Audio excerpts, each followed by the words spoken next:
Halo rekan-rekan, perkenalkan nama saya Henadia, NIM F43012311158.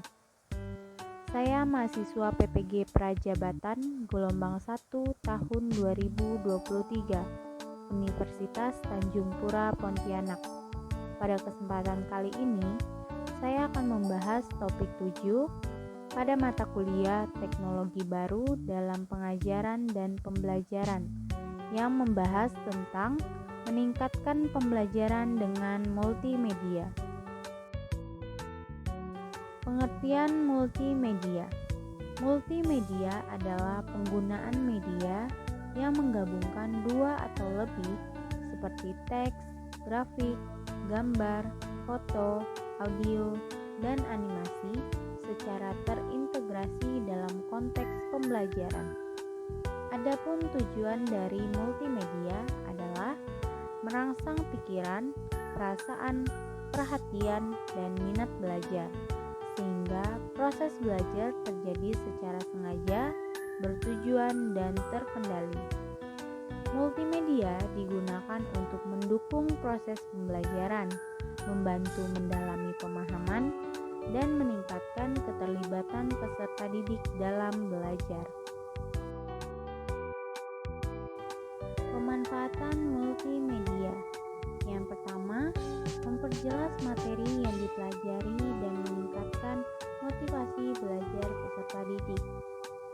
Yang kedua, kegiatan belajar menjadi interaktif. Yang ketiga, memberikan kesempatan kepada peserta didik untuk berkreasi dengan media pembelajaran.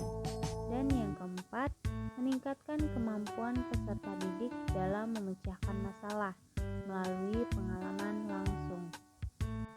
Adapun kelebihan multimedia.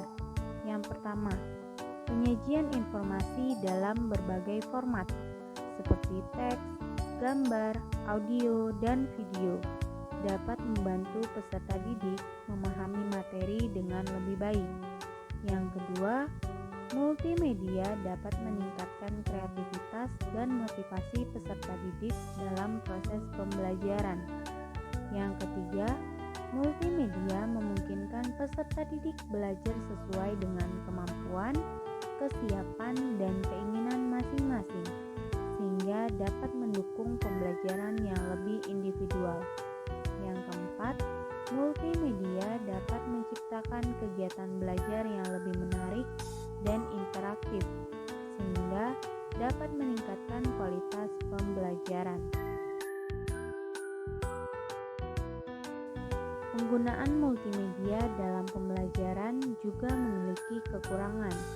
Yang pertama, penggunaan multimedia dalam pembelajaran memerlukan perangkat keras dan perangkat lunak yang memadai, sehingga memerlukan biaya yang cukup besar.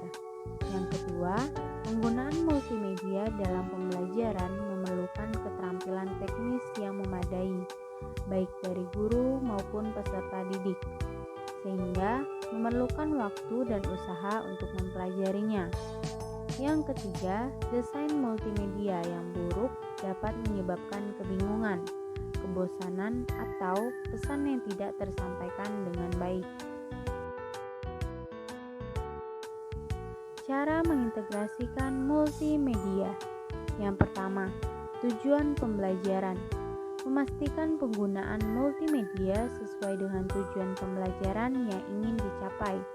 Yang kedua, ketersediaan sumber daya.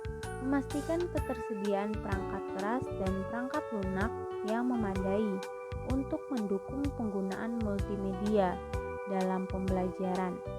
Yang ketiga, konten yang relevan.